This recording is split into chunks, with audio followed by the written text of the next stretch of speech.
Buenas tardes, profesora. En la tarde de hoy vamos a exponer la ley como fuente del derecho administrativo y los decretos de ley. Participante Gladys Rodríguez. En la agenda que vamos a exponer el día de hoy, la ley como fuente del derecho administrativo, ley formal, leyes orgánicas, tratados internacionales, el sistema de relaciones de los ordenamientos, el principio de competencia, la coordinación normativa, los decretos de leyes. Vamos a definir su ámbito de aplicación, clasificación, características, ley habilitante, naturaleza jurídica, límite constitucional y los actos de gobierno. Entrando en materia, la ley formal se define, ¿verdad?, como un proceso mediante el cual se crea, se modifica, se deroga una norma jurídica. Este proceso implica la elaboración, discusión, aprobación y programación de las leyes por parte de las autoridades competentes. Ella tiene 5 características fundamentales. Una, es general. ¿Por qué? Porque se aplica un número indeterminado de casos. Es abstracta porque se refiere sin referirse a situaciones concretas o casos específicos. Es de obligatoriedad, valga la redundancia, la ley es de cumplimiento obligatorio para todos los ciudadanos. Es permanente, ya que es de forma estable y perdura en el tiempo. Y es de coercibilidad. En caso de incumplimiento, la ley puede ser aplicada mediante la fuerza coercitiva ¿de quién? Del Estado. Las leyes orgánicas. Las leyes orgánicas son un tipo de norma jurídica que se encuentra presente en muchos sistemas constitucionales. Se caracterizan por regular aspectos fundamentales de la organización del Estado. Es por ello que establecemos 3 características. Jerarquía especial, ocupa un lugar destacado en la jerarquía normativa. Materia específica, regula materias tanto como los derechos fundamentales, la organización y funcionamiento de los poderes públicos y el sistema electoral. Y por último, control de constitucionalidad, ya que se debe verificar que se ajusten a los principios y valores establecidos en la Constitución. Tratados internacionales en el ámbito de los derechos, en el ámbito de las fuentes del derecho administrativo y las leyes aprobatorias. Es importante destacar que los tratados internacionales están contemplados o tipificados desde el artículo 152 al artículo 155 de nuestra Carta Magna, que regula lo que es la materia relativa a los tratados internacionales. En este caso, para que estos tratados internacionales se puedan aplicar aquí en Venezuela, las leyes aprobatorias son necesarias para incorporar las disposiciones del Tratado de Reglamento Jurídico Interno y para otorgarles plena validez y eficacia. Estas mismas leyes aprobatorias permiten establecer los mecanismos necesarios para asegurar el cumplimiento de las obligaciones. Por lo tanto, decimos que los tratados internacionales, a hablar en el ámbito de las fuentes del derecho, que en este caso estamos viendo la ley, porque la Constitución ya se expuso en las clases anteriores, influyen en el derecho administrativo de un país, y las leyes aprobatorias son el instrumento legal mediante el cual se incorporan las obligaciones. El sistema de relaciones de los ordenamientos estatales y municipales es de vital importancia. ¿Por qué? Porque este va a permitir saber cómo interactúan y se coordinan los distintos niveles de gobierno dentro de un país o de una entidad federativa. En este caso es importante resaltar que el sistema nacional tiene como vértice, que es la Carta Magna, las leyes orgánicas, decretos de leyes, reglamentos y providencias. En el subsistema estatal, la norma vértice es la Constitución de ese Estado, en este caso el Estado Bolívar. Luego vienen las leyes dictadas por ese Consejo y los reglamentos.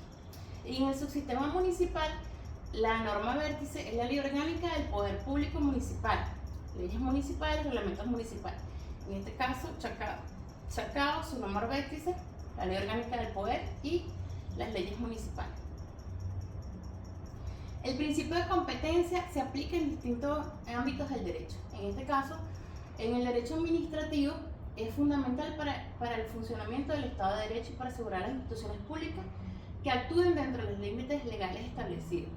El principio de competencia se aplica en materia, territorio y tiempo. ¿Qué significa en materia? En competencia en su aspecto de materia se aplica la ley de la Asamblea. Entonces, en este caso, un ejemplo, se aplica la ley que aplique a la situación que se está presentando.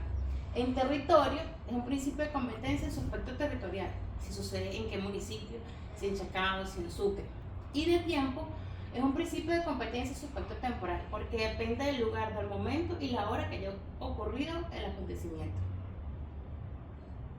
La coordinación normativa, ¿verdad?, es un proceso fundamental para evitar conflictos normativos, garantizar la coherencia del ordenamiento jurídico y asegurar la efectividad de las normas de su aplicación práctica. Hay 3 aspectos importantes que van a permitir esta coordinación normativa. ¿Qué va a evitar? Evitar contradicción, consistencia del ordenamiento y competencias claras de la coordinación. Decretos de ley.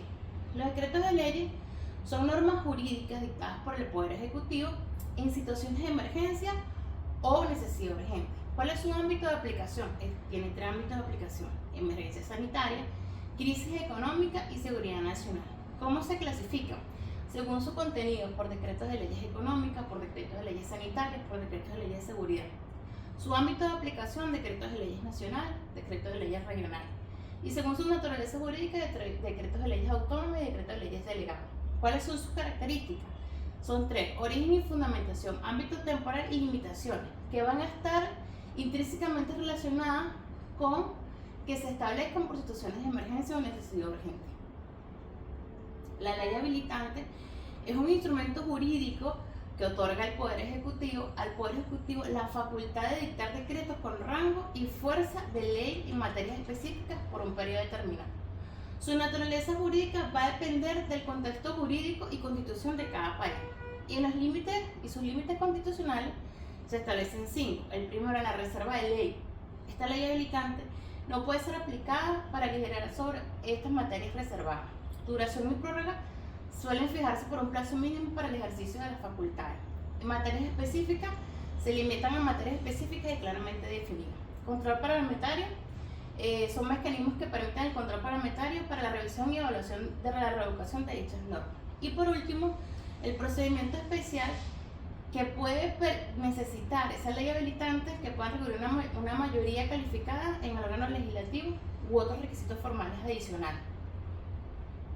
Y por último, entramos con los actos de gobierno. Los actos de gobierno, ¿verdad?, son aquellas decisiones y actuaciones que corresponden al ámbito de competencia del Poder Ejecutivo y se relacionan con la dirección y gestión de los asuntos públicos. ¿Cuáles son unos ejemplos de ellos?